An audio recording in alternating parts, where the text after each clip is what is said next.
dapat ba na fully makeup ka while you're doing a vlog? So, on my opinion, right? Last year... Ano, bakit?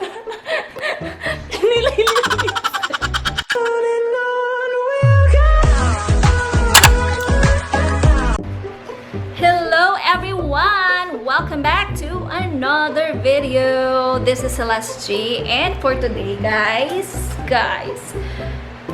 naka-makeup ang inyong fairy godmother. Ako, and kulang na lang yung ating kilay. Guys, kung mapapansin nyo yung aking kilay is, ayan, medyo manipis siya. Actually, manipis siya talaga. So, hindi ko muna yan ginawa dahil gagawin natin yung kilay ngayon. And you know, kilay is life. Kaya naman, gusto ko nga ipakilala. Actually, nakikita niyo na siya sa mga previous vlogs and videos ko. Kasi gusto ko yung kilay niya, and really she's an expert when it comes to that. Kaya, in-invite ko siya sa aking video for today. Okay guys, ayun, si Hannah ang gagawa ng kilay ko for today. Kaya naman, mag-start na tayo kasi may pupuntahan. Okay.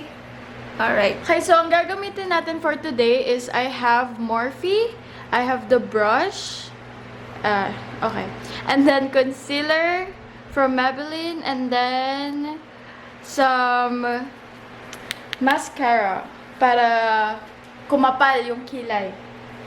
That's like tricks. That's new, yeah. Kasi hindi actually ako gumagamit ng mascara. Kasi dito ko lang siya ginagamit talaga sa pilik mata, right? We're gonna do my mommy's. That's a good info. Umpisa natin sa dulo.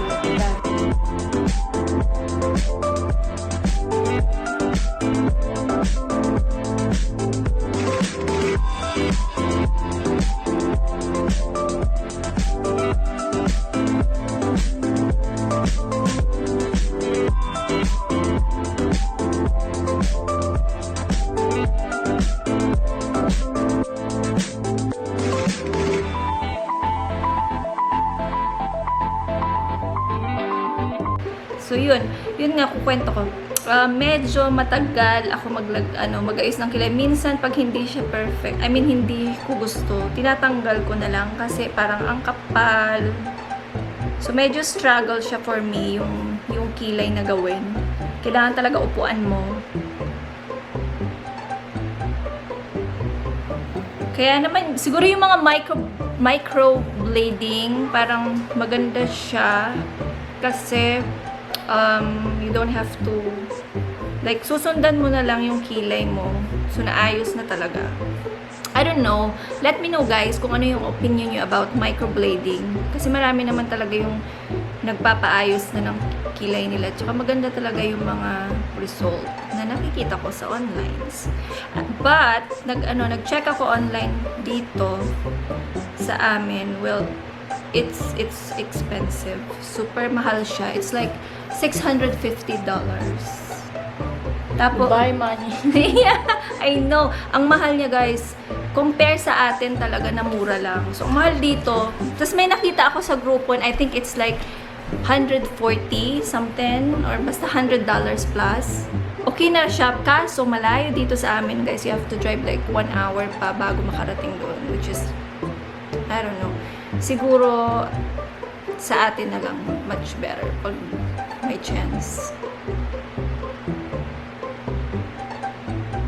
Though ang problema sa microblading I think is you will have to come back after a week para yung nag-shade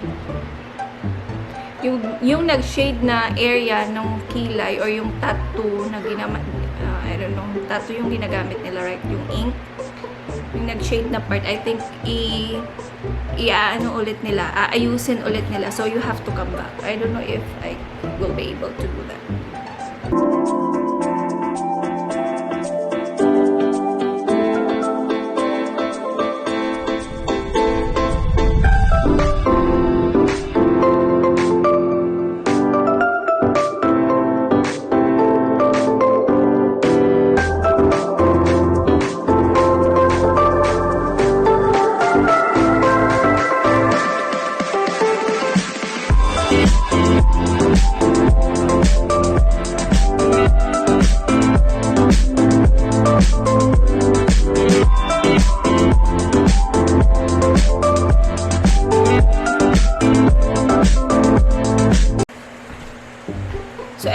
yung trend guys, right? Yung medyo makapal na kilay. Kasi before, super ninipis talaga nung kilay. Isang guhit lang. Naalala ko pa noon. Nung mga kapanahunan namin.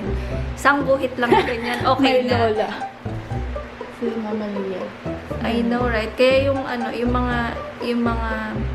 mother ko ganun maglagay. What is this? Parang basa. Concealer. To clean. So, may mga part na medyo madumi. So, she's just putting a little bit of concealer on that side. I-close up ko lang, guys. So, nilalagay niya sa gilid-gilid ng concealer to make it more clean. Right? Correct? Yes.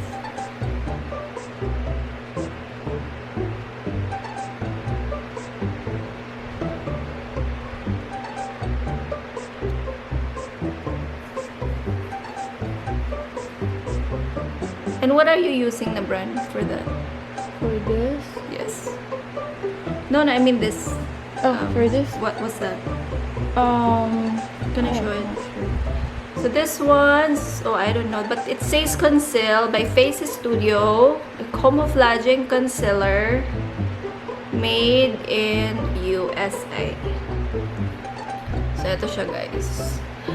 I think my Maybelline foundation is missing. I know who took it. That's why, guys, yung ginamit ko lang here dito sa face ko today is my Wet n Wild because my foundation is missing. And then ito yung gamit ko sa lipstick, guys, is Okay. Vice lipstick, liquid matte lipstick. So, yan yung binili ko sa Pilipinas nung umuwi kami last, I think that was, is it last year? 2018. 2018, yes. 2 years ago, right? Last year. Ano, bakit? Nililinis. Oh, I'm sorry. You did not tell me na huwag magsalita. Sabi mo kanina, okay lang magsalita. Hindi, yung kilay mo. Ganun.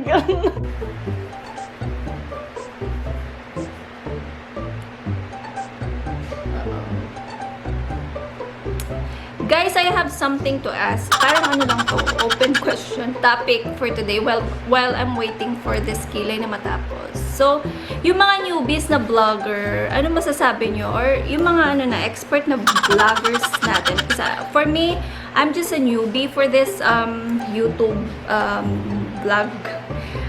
Gusto ko lang malaman, what is your opinion when it comes to vlogging, na dapat ba na fully makeup ka while you're doing a vlog? So, on my opinion, guys, for me sa akin lang. So, may kanya-kanya talaga tayong opinion for that.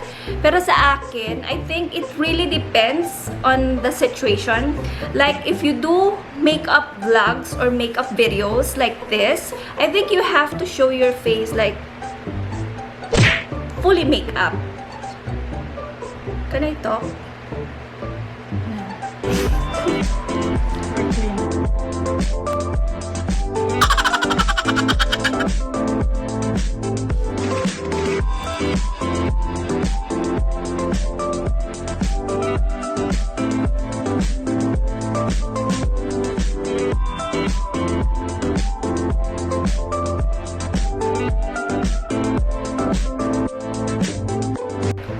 Anyway, so let's go back to the topic na kailangan ba naka-fully makeup. So, on my opinion for this, this topic came out of nowhere actually. So, hindi ko na babanggitin kung kanino nang galing.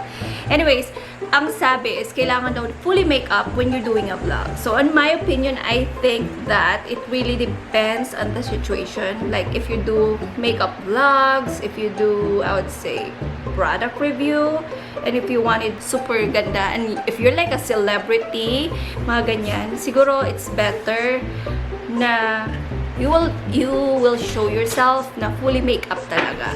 But if you do like mga home vlogs, family vlogs, daily vlogs sa bahay, I wouldn't really suggest na naka-fully makeup because for me lang, on my opinion, I just would like to show the natural, yung normal na part of my lifestyle, parang ganon. So, let me know guys, what's your opinion on that topic? There you go! Ito na yung ating finished product Ayan, makapal na yung aking kilay compare kanina. What do you think? Time is barely on our side. I don't wanna waste what's left. Na guys, yung ating kilay. I like it. Thank you, thank you, thank you.